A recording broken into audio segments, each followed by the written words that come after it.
Will you explain to the viewing audience why the Niners are the Rams' daddy? That's a funny way to put it. I saw the picture of Kyle Shanahan and his family with Sean McVay's face photoshopped to his son's body. So I've seen all of those things going around. It's exciting. I think Didn't even really look it's just photoshopped, a right? It looked real. yeah, of course. Sean McVay's massive head on poor Kyle Shanahan's like It kind of 6 year worked. old son's head. It kind of Um, worked. Yeah. but I thought it was really funny because this team just matches up so well with the Rams regardless of who's at quarterback. And I think it first starts off right, like we've been talking about the Niners run game and the fact that they've not been able to dominate teams running the football all season. It feels like this was the exact game that they needed to play every single game this season, and they were finally able to do it. Well, it also starts off with the fact that the Rams personnel is not built to stop the run, right? Brandon Staley last year This is came key. with that. Explain. This is the key. Explain this to the Right. layman. Brandon Staley last year, he brought in the fad, even though Vic Fangio's been doing it for 25 years. He brought in the fad of playing lighter boxes and playing too high safety, and you play to stop the pass. And it's great. Raheem Morris is continuing that concept of playing the pass. But if you look at the Rams defense, right, it's built because they're thinking about stopping Brady and stopping Aaron Rodgers. So they got Aaron Donald. They got two smaller outside linebackers in Leonard Floyd and Von Miller. They're looking to put pressure on the quarterback. They're looking to play too high. They're looking to keep everything in front of him, and they're trying to be that kind of defense. Well, the Niners just come in and say, well, we're going to put 21 personnel on the field. We're going to have Kittle, who's a beast. We're going to have, Juszczyk, who's a mauler. We're going to have Debo, and we're just going to run the ball down your throat. And the Rams, actually, they didn't really bring that safety down at all. I thought that was a little bit of a mistake on their part. At some point, you can't play too high safety, and you got to get away from what you're doing and bring that safety down and challenge the run game in the box. They stayed with the lighter boxes, and they paid the price for it in this game. And then the other thing is the Rams offense, right, and the Niners defense. The Niners defense, so the thing to me with the Rams offense, and I was talking to somebody about this, who remained unnamed, he was telling me after studying the Rams offense, like, hey, their offense really isn't that expansive. It's the same drop back pass game. Kyle Shanahan hinted at it all week. He's like, this is not, all they do is throw the ball more. It's the same exact offense, and they have a better quarterback. He said Stafford's really amazing, but we will be all over their pass game. And that's really what you kind of saw, right?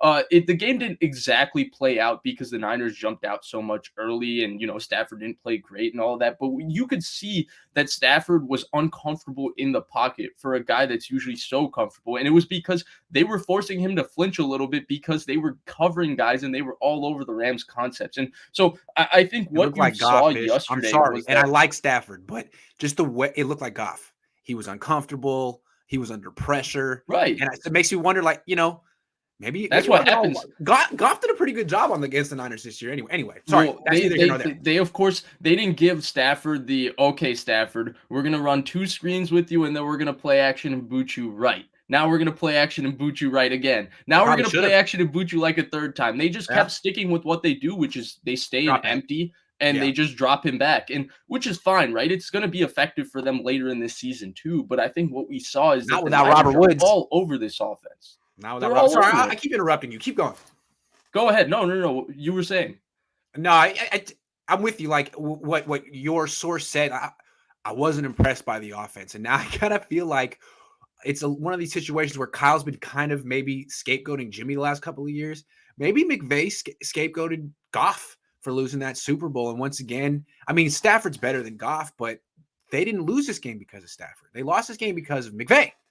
So I think a lot of the conversation we've had about McVay, we're obviously going to talk about the Niners, right? But I think one thing needs to be mentioned, right? The questions about McVay, he's got a great system, but can he build off his system through the Like, make a entirety of a freaking year? adjustment. You haven't beaten the Niners since 2018. What is Right. going on? Yeah. Right, and I think we're seeing that, right? McVay, I think we saw the differences between McVay and Shanahan. I think at this point you have to give McVay the advantage in terms of his leadership. Right. I do think yesterday situationally he was bad in that game. I thought 4th and 4 from your own 38-yard line after the Cooper Kupp drop or whatever. You're already down 3 scores. Why are you punting that football when you have Matthew Stafford? I thought the 4th and goal, you have Matthew Stafford, Van Jefferson, Cooper Kupp, and you're electing to have Johnny Hecker throw the ball. I thought that was dumb if you were going to Yeah. do that. So I Right. thought there were some situational errors, but for the Yeah, most part, Kyle was McVay's more of a teams, leader yesterday than McVay. I'm just yeah. saying, I'm trying to But give him yeah, props. for the most part, Yeah, though, McVay's teams have been clean and all of that. no But we question. saw that No Kyle is question. just the more creative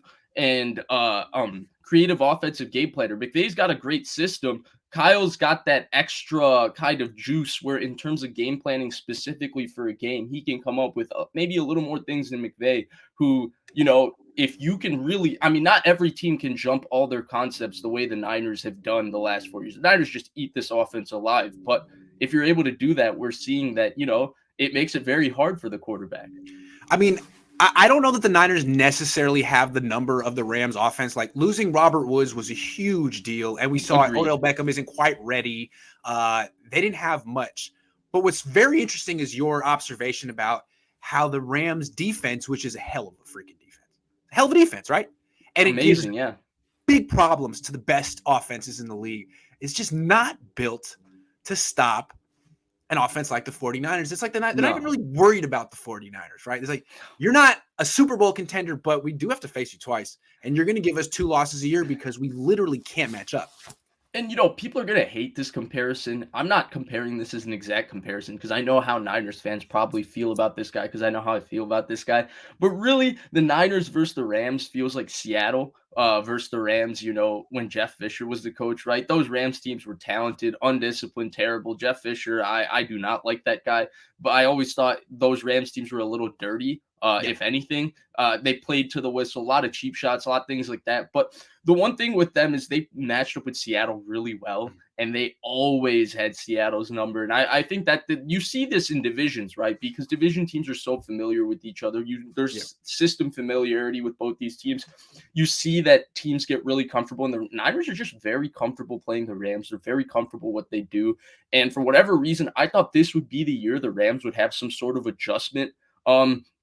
Now that they got Matthew Stafford and now that the Niners, are losers of 5 out of 6, but it was not the case. They once again got steamrolled, and it once again looked like every other one of these games has looked. And there was an emotional aspect to this game before we move on. The reason I picked the Niners, I picked like 10 years ago. The Niners played a regular season game 2012 against the Giants.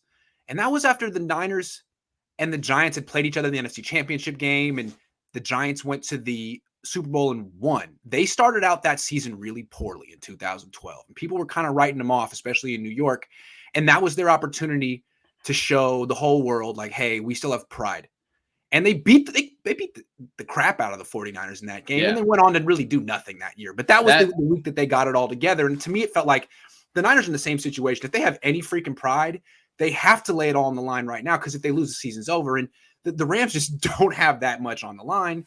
And it's like, I don't know, it seemed like this was a perfect storm in the Niners' favor. Yeah, and so 2 things about that game. One, that game was kind of like the beginning of the end for Alex Smith. I think they scored 12 Yeah. points. Yeah, and I think he That was split time kind with of Kaepernick a lot. It was Yeah, bad. that felt like that was the end for Alex Smith. And then Right. the number 2 thing, right? You talked about the emotional emotional aspect. 2 things I wanted to mention, right? One thing, if the public always fades a team, you always pick that team, because it's the same thing. There's 2 truths with the public. The public fades a draft pick, or if the public fades a team. You always say that draft pick or team is going to do well, because, the consensus, when they really jump on someone and all of that, it just feels like they get karma thrown their way. So it just feels like it goes like that. And number 2, the emotional aspect of the Rams, they felt like, they won the league by signing Odell Beckham.